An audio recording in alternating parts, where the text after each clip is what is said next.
गणेश सरोडकर, निवडणुकीच्या पार्श्वभूमी बघता आता विद्यार्थ्यांना देखील प्रचारासाठी आता त्यांच्याकडून अभिप्राय घेतला जाणार आहे. एकीकडे विद्यार्थ्यांना पहिलाच भुजबळ म्हणजे मोठा दत्तर देणार नाही. एकंदरीतच मुख्यमंत्र्यांबद्दल अभिप्राय लिहा आणि मुख्यमंत्री कसे काम करतायत, काय करतायत, पोरांना काय मारते बिचारांना. आधीच त्या दप्तराचं ओझं घेऊन कंटाळतात पोरं. आणि 5वी पर्यंत तर म्हणजे ज्याला सामाजिक शास्त्र नावाचा विषय असतो, सिविक स्टडीज, म्हणजे जो आम्ही शाळेत ज्याच्यामध्ये डेमोक्रेसी, कॉन्स्टिट्यूशन वगैरे वगैरे, मुख्यमंत्री, राष्ट्रपती, प्राईम मिनिस्टर यांचे काय अधिकार आहेत वगैरे वगैरे समजवलं जायचं. आता तुम्ही म्हणाल की अभिप्राय लिहा मुख्यमंत्र्यांबद्दल, ते कसं काम करतायत, तुम्ही करताय काय. शिक्षण मंत्री तिथनं काय ते आजकाल काय व्हिडिओ कॉन्फरन्सिंग करणार. मग व्हिडिओ कॉन्फरन्सिंगमध्ये प्रिन्सिपल सामील होणार, मग विद्यार्थी सामील होणार, आणि मग विद्यार्थ्यांचे आई वडीलही सामील होणार. काय ख्रिसमसकरांची टोळी बसली की काय त्या मंत्रालयात. अहो, कुठल्या वयावरती कुठले संस्कार घालावेत, कुठल्या वयाला काय शिकवावं, हे सायकॉलॉजीमध्ये आहे. तुम्ही काही काही निर्णय चांगले घेताय की सकाळची शाळा तुम्ही बंद केली, त्यामुळे तुम्ही बालमनावरती त्याचा परिणाम होतो, मुलांना सकाळची झोप मिळालीच पाहिजे, आम्ही कौतुक केलं तुमचं. पण 3री, 4थी, 5वी, 6वी, 7वी त्या मुलांकडनं काहीतरी फॉर्म भरून घ्यायचा, मुख्यमंत्र्यांबद्दल काय वाटतं, कामाबद्दल काय वाटतं, काय बालिशपणा आहे. त्यांच्या आई वडिलांकडनं जबरदस्ती लिहून घ्यायचं तुमचं काय, मग चर्चा करा, सेल्फी विथ सीएम, हे काय आहे.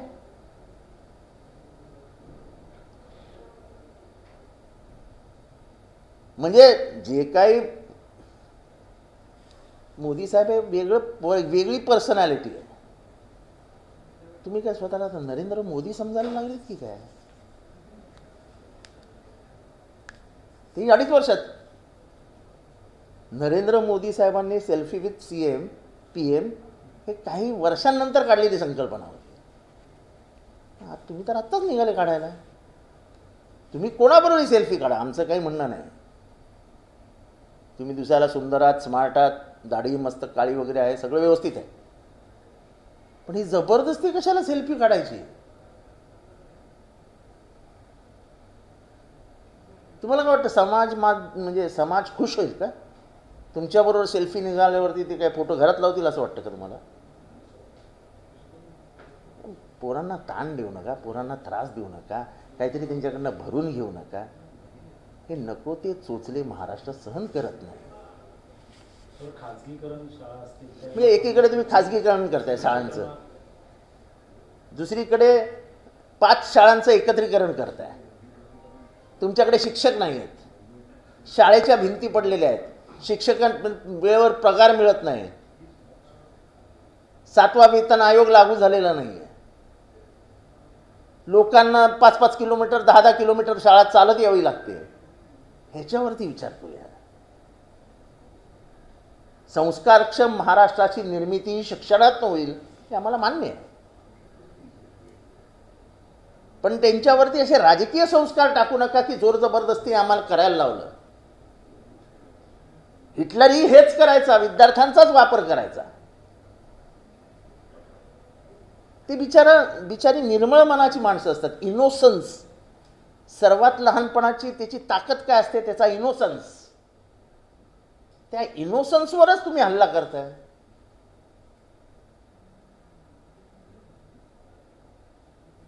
जे काय चालू आहे ते काय फार योग्य आहे असं मला वाटतं. हे सर्व निवडणुकीच्या आधी म्हणजे निवडणुकीच्या आधीच का केलं तुम्ही? 1 वर्षापूर्वी का नाही केलं?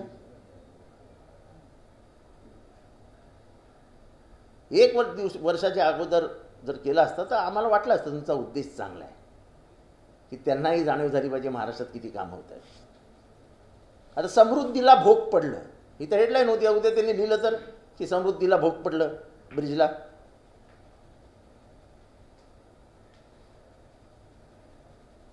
आज देखील अमोल केंद्र यांच्या संघटनेकडनं आणि पालकांनी आंदोलन केलं की खाजगीकरणाचं RT जे आहे ते रद्द करा.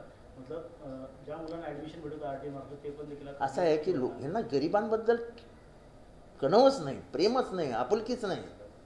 आरटी म्हणजे काय होतं, राईट टू एज्युकेशन. आणि ही संज्ञा फार चांगली होती की लोकांना शिक्षणाचा अधिकार आहे आणि तो आपण मिळालाच पाहिजे. आणि तुम्ही ते काहीतरी 1 किलोमीटरच्या परिघामध्ये जर शाळा असतील तर कॅन्सल करून टाका, हे करून टाका, ते करून, आणि थोडक्यात तर आरटीच कॅन्सल करून टाका.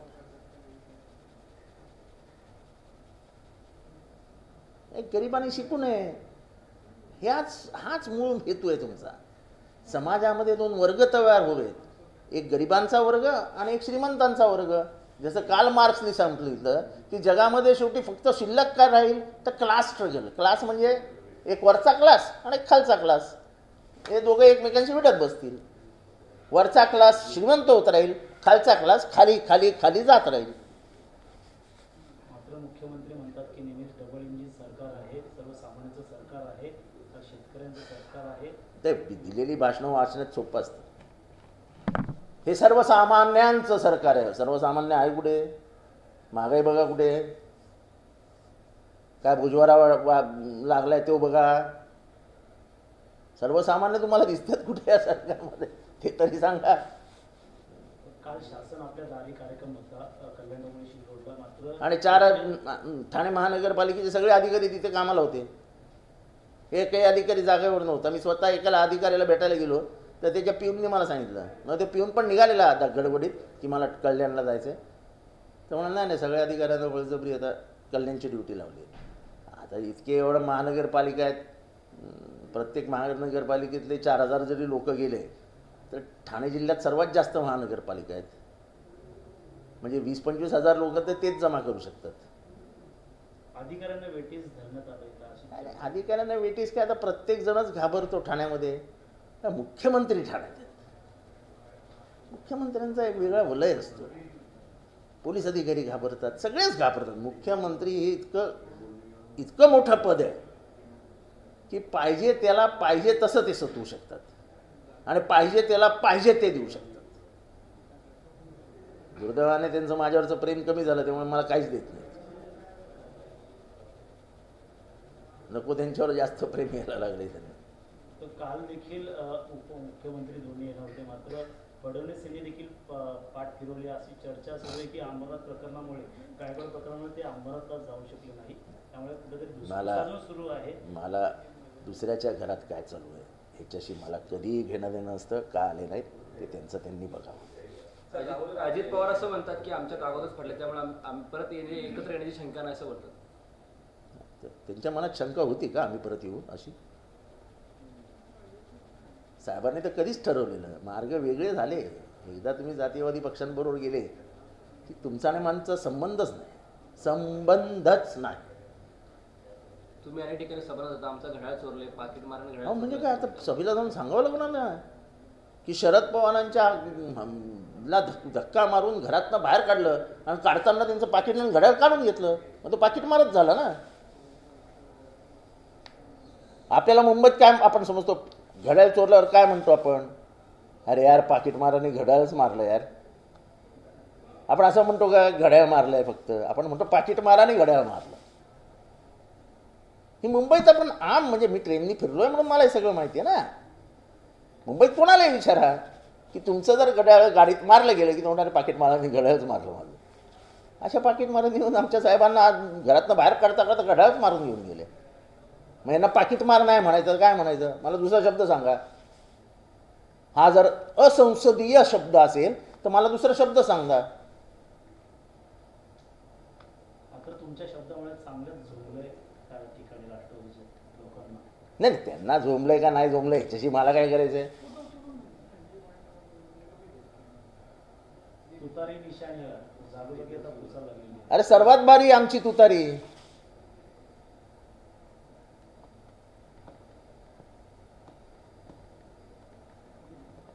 महाराष्ट्र घेईल भरारी, निशाणी महाराष्ट्राची तुतारी.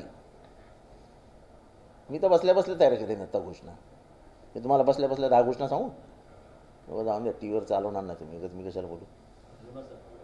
पवारांसंदर्भात अनेक तरुण देखील उभा आहे, त्यामुळे तुतारी नक्कीच येणाऱ्या काळात अशा प्रकारे कुठली जाणार आहे. महाराष्ट्राची प्यारी शरद पवारांची तुतारी, सारा महाराष्ट्र प्रेम करी त्यांची निशारी तुतारी, अशा खूप घोषणा निघतील आणि ह्या घोषणाच घराघरापर्यंत जातील. सबसे भारी हमारी तुतारी, गाड़ दो गद्दारी बजाओ तुतारी, कहानी है दर्द भरी समझ लो और बजाओ तुतारी. अजून काय? बारामती सर, माढाची लोकसभेची जागा जानकरांना सोडायची असे शरद पवारांनी वापरलं. तर शरद पवार म्हणत असतील जानकरांना सोडायची तर सोडली. शरद पवार साहेब म्हणतायत ना, मालक आहेत पक्षाचे, आम्ही कोण? आम्ही दरवान पण नाही तिथे. सुप्रिया सुळेसमोर अनेक पेच निर्माण केली. अरे कसले पेच बीच काय? बारामतीमध्ये आता खास लढत जी आहे, कसले पेच? कसले पेच? सुप्रिया गेले 4 महिने फिरतातच आहेत बारामतीमध्ये. आणि जे लोक महिना महिना बारामतीत जात नव्हते ते आठवड्यातनं एकदा जायला लागले. हा फरक आहे.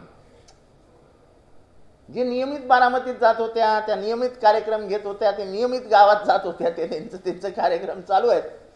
पण जे कधी गावातच जात नव्हते महिनाभर, ते आता दर रविवारी शनिवारी, आणि ज्यांनी कधी आयुष्यात जेवण दिलं नाही ते 500-500 किलो बोकडाचं जेवण देत आहेत, बोकड कापतायत, मटण देत आहेत. चांगलं आहे. कार्यकर्त्यांना पण भलं वाटतंय.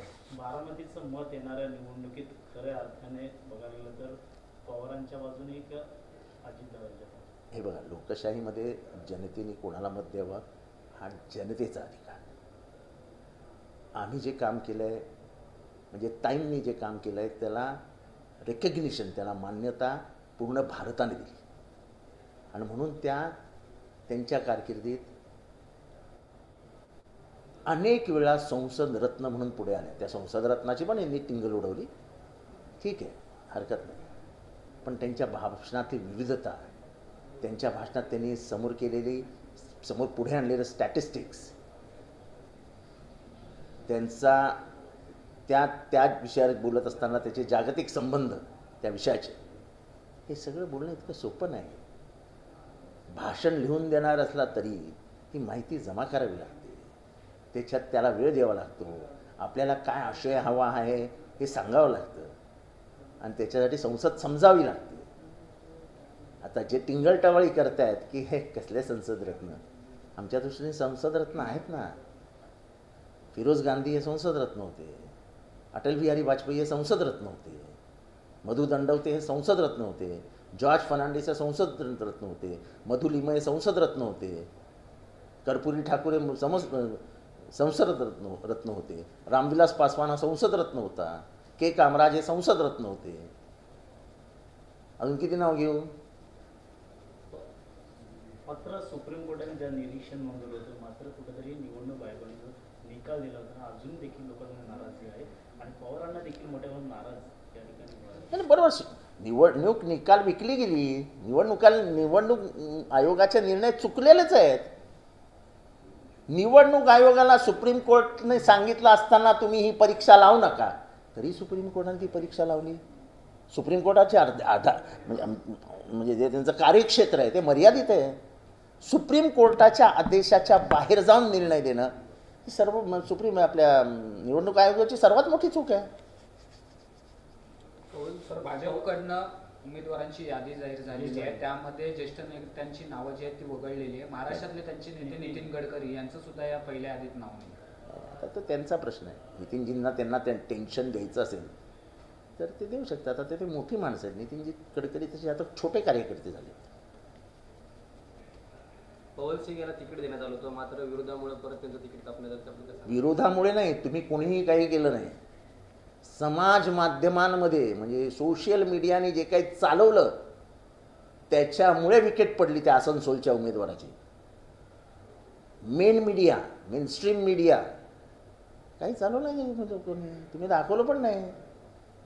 हे जेव्हा समाज माध्यमांनी ठोकला आणि दिवसभर ट्रेंडिंगला गेला तेव्हा सकाळी त्याचं तिकीट परत घेतलं आणि मग असं दाखवलं की तो म्हणाला मला तिकीट नको.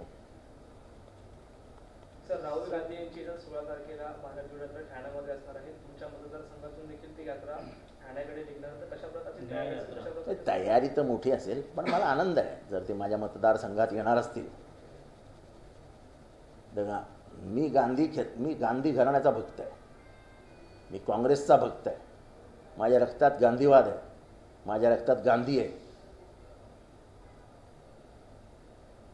आणि ही गांधींची विचारधारा, हीच विचारधारा या देशाला एक ठेवू शकते. फॉरगिव्ह अँड फॉरगेट हा त्यांचा जो विचार आहे,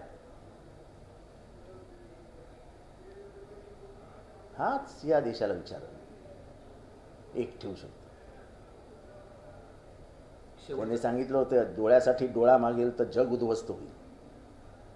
and eye for an eye will make the whole world blind.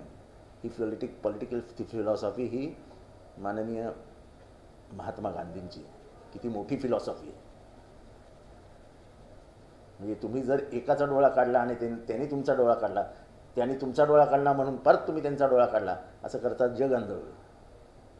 तेव्हा क्षमाशीलता ही जी महात्मा गांधींचा सर्वात मोठी ताकद होती, त्या माणसाने 1942 साली झालेल्या त्यांच्यावरच्या हल्ल्यामध्ये नथुराम गोडसे मेला असता तिथल्या पेलवानांच्या हातनं, त्याला क्षमा केली. जा म्हणाल्या, रागाच्या भरात केलं असेल ते त्याला माफ करा.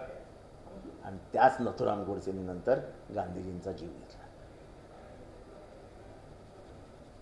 शिखर बँक घोटाळ्या प्रकरणात बघायला तर गुन्हे शाखेने क्लोजर रिपोर्ट दिलाय. ईडीने आक्षेप घेतले आता कुठेतरी. काही होणार नाही हो,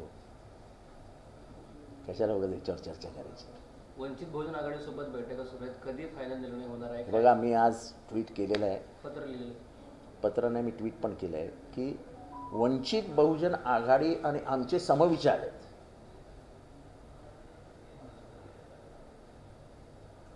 संविधान वाचवणे, या देशातली लोकशाही वाचवणे, या देशातल्या अल्पसंख्याकांच्या मनात भरलेली भीती घालवणे, परत एकदा मनुवाद येतो की काय, ही जी एक मागासवर्गीयांमधली भीती तयार झाली आहे ती घालवणे, हे सगळं करायचं असेल तर आपल्याला दोघांना एकत्र येऊन इथे धूळ चारावी लागेल. आणि मला नाही वाटत की प्रकाश आंबेडकर साहेबांचे काही दुसरे विचार आहेत, ते पण ह्याच विचारावर आहेत की संविधान वाचायला पाहिजे.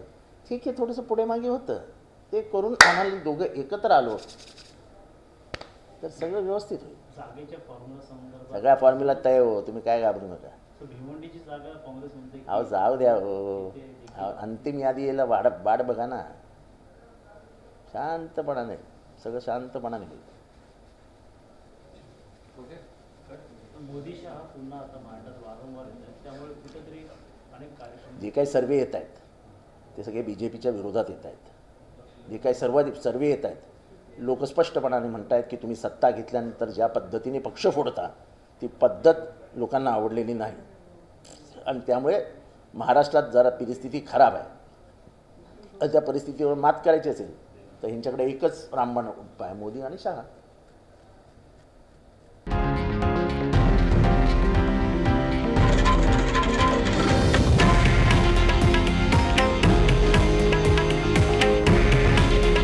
हे आहे देशातील नंबर 1 न्यूज नेटवर्क आणि आपण पाहत आहात TV9 मराठी. काळजी तुमची, हित महाराष्ट्राचं.